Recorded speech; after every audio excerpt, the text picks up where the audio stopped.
Hello and welcome to my channel Mains Gains. My name is Christian Quartermain and I am a student dietitian at the University of Nottingham studying a master's degree in dietetics and nutrition. I am also a qualified personal trainer. This is my first video, so if it's a bit bumpy, hopefully over time it will get smoother. If it's the first time you're tuning in, I welcome. I'm glad to have you here. If you do enjoy the content from this video, I'd really appreciate a like. With that said, let's get into the next slide. So, I am conducting a series called Metabolic Mondays, and hopefully that will be a hint to what this series is about. It's going to be regarding the human metabolism.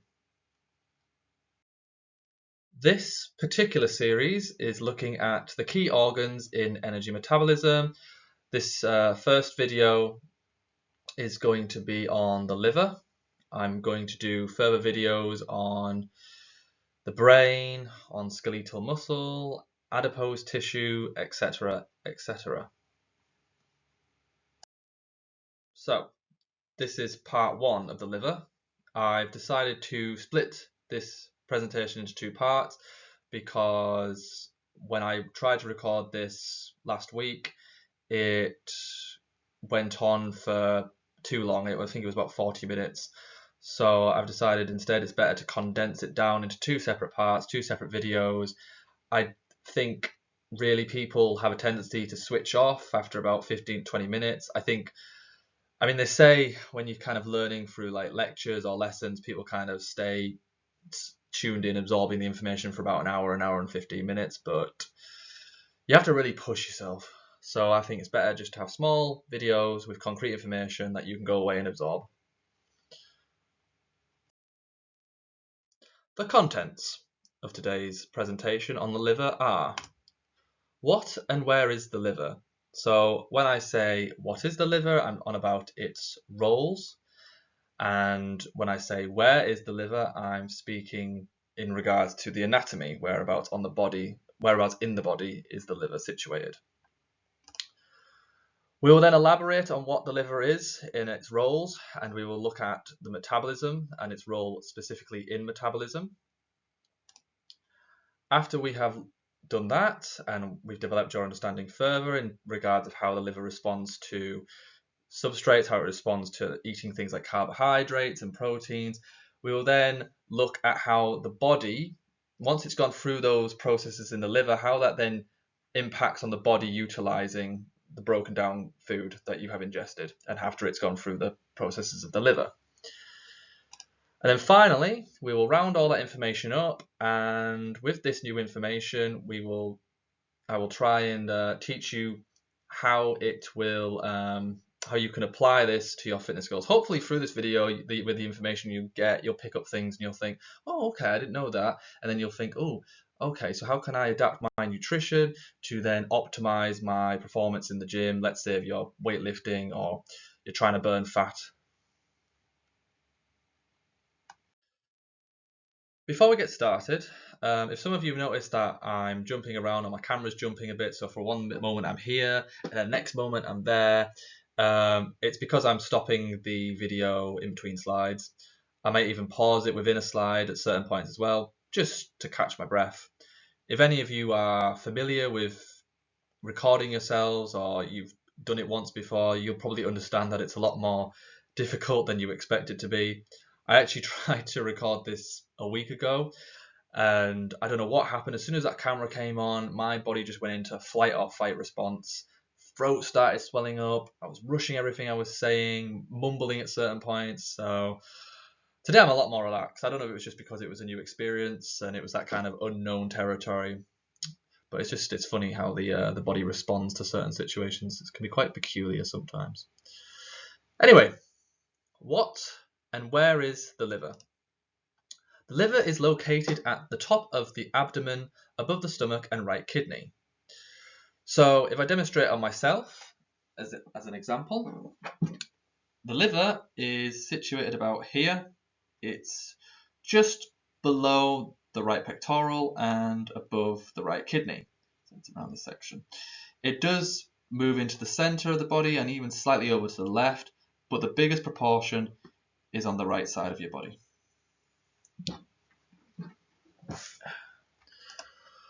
What is the liver?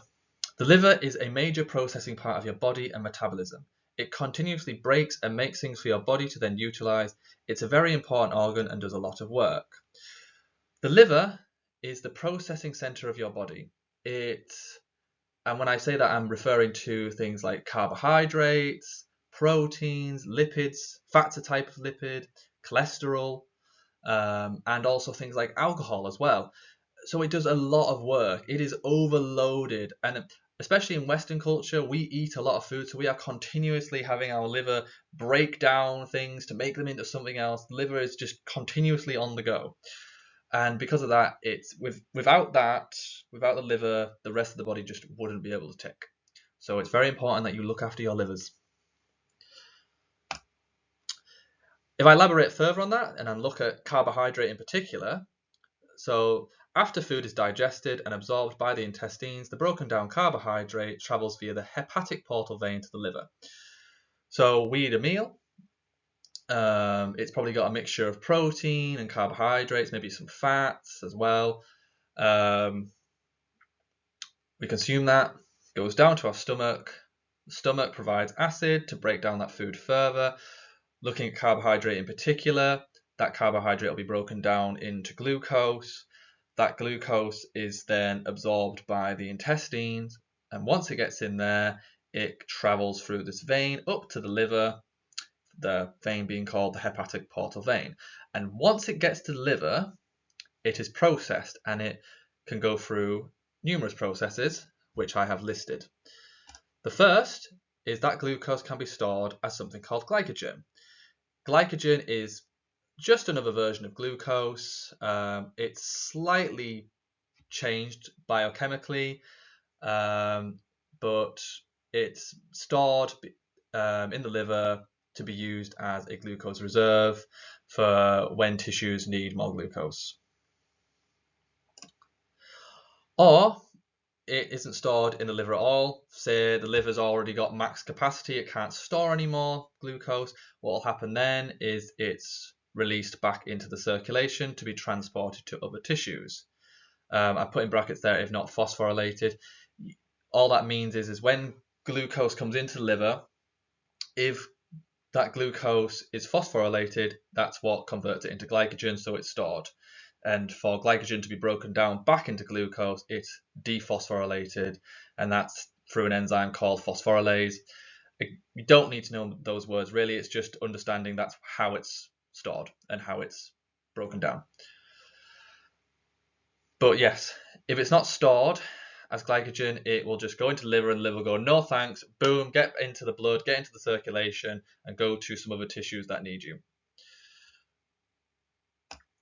And finally, glucose can be converted to fat if there is excess. So if you're in a calorie surplus, and that calorie surplus consists of too many carbohydrates, and your liver's at full capacity, and then it goes out into your circulation, it goes to your muscle tissue, for example, and that's at full capacity. And if there's nowhere that needs this glucose, it will then convert it to fat, and it'll be stored in your fat tissue, in your adipose tissue.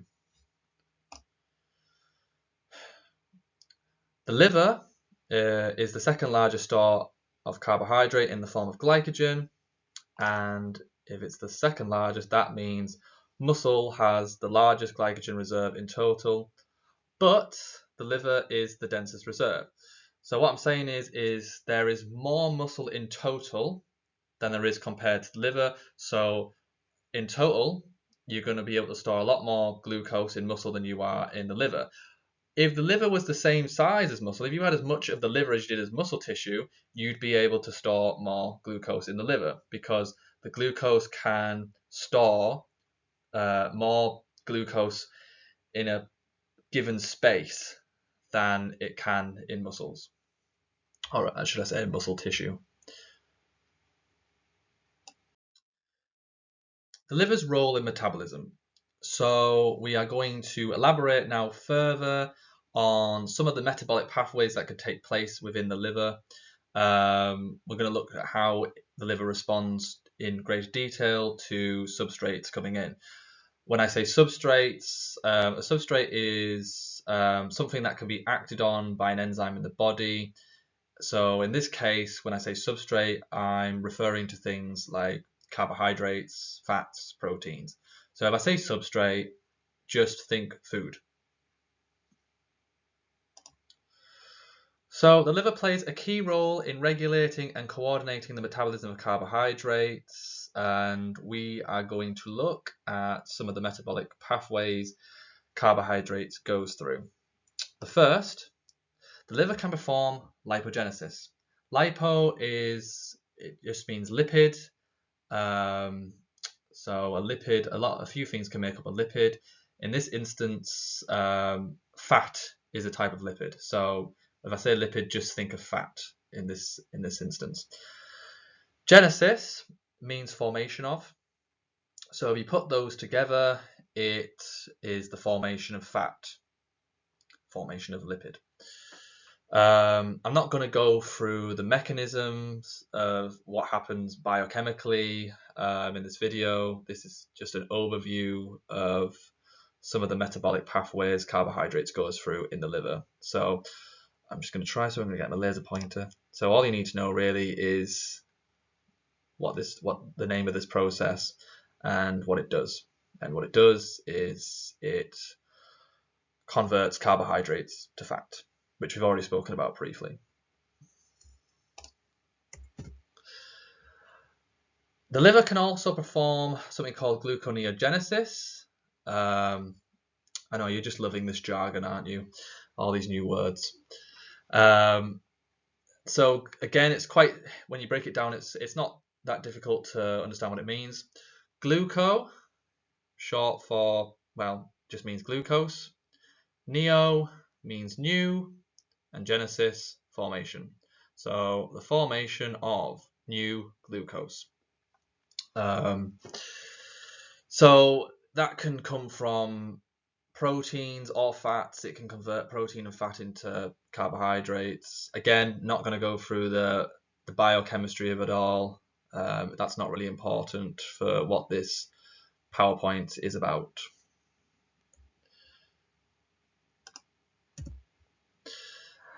The liver can perform glycogenolysis. Glyco, again, just means glycogen. Sorry, not glyco, glycogen. Glycogen, obviously, is a word I've already spoken about. It's the stored version of glucose.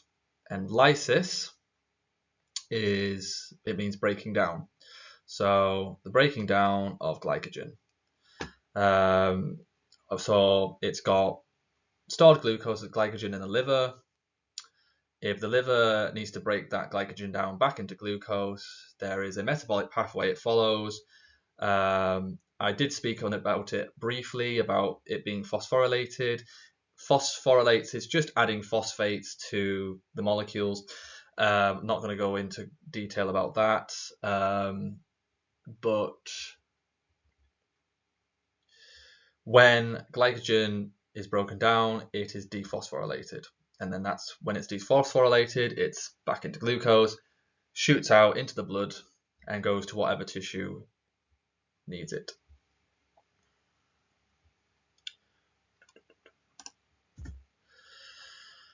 Half of the liver's energy requirements are provided by the oxidation of amino acids. So, simply put, the liver requires a lot of protein to function efficiently.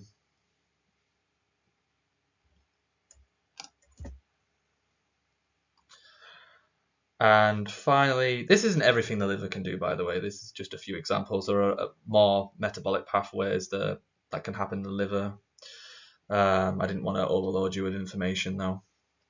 So the final point is, when the body is going through starvation, the liver is where ketone bodies are formed. So you may have heard of the keto diet. where it's high protein, high fat, low carbohydrates. The idea is that your body will then go through a state of ketosis, and all that means is the liver will start creating ketones to use for the body to run off instead of using glucose. Whether the body goes through ketosis on a keto diet, I'm not sure. Just because in my head, I feel like if you're having high fat and high protein, then one of the processes here, as I've spoken about, gluconeogenesis, they can create new glucose. So if you're replacing that carbohydrate with fat, then that fat can just be converted into glucose. Whereas if you're starving and you're not getting any food, you're not consuming anything at all, then that's when your body goes through catabolic processes. That's when the liver will go through glycogenolysis to break down glycogen into glucose. And obviously when the liver runs out, then you go through this process where it'll convert other substrates into glucose. But obviously if you're not getting any fat or any protein, you're continuously breaking down, then the body will go into certain defense mechanisms, and one of those defense mechanisms is to stop or slow down the rate of glucose being used. It will then use something called the ketone body for tissues to run off, such as your brain, for example. So that's why I'm unsure if your body actually goes into a state of ketosis on the keto diet. Maybe it does mildly. I wouldn't like to say. I have done the keto diet myself, so there are pros and cons to it, in my opinion, but I'll talk about those another time. Anyway, I am going to stop the video here. I hope this information so far has been helpful, and hopefully when I put part 2 up next Monday, you'll really appreciate the information in there and hopefully be able to use some of that information, and it'll help with your own nutrition and what you're trying to achieve in the gym, for example. There isn't going to be any sort of outro. There's no end credits like you would normally find in a YouTube video, so I apologize. It's literally just me saying goodbye. So take care, look after yourselves, and hopefully I'll see you next week. Take care.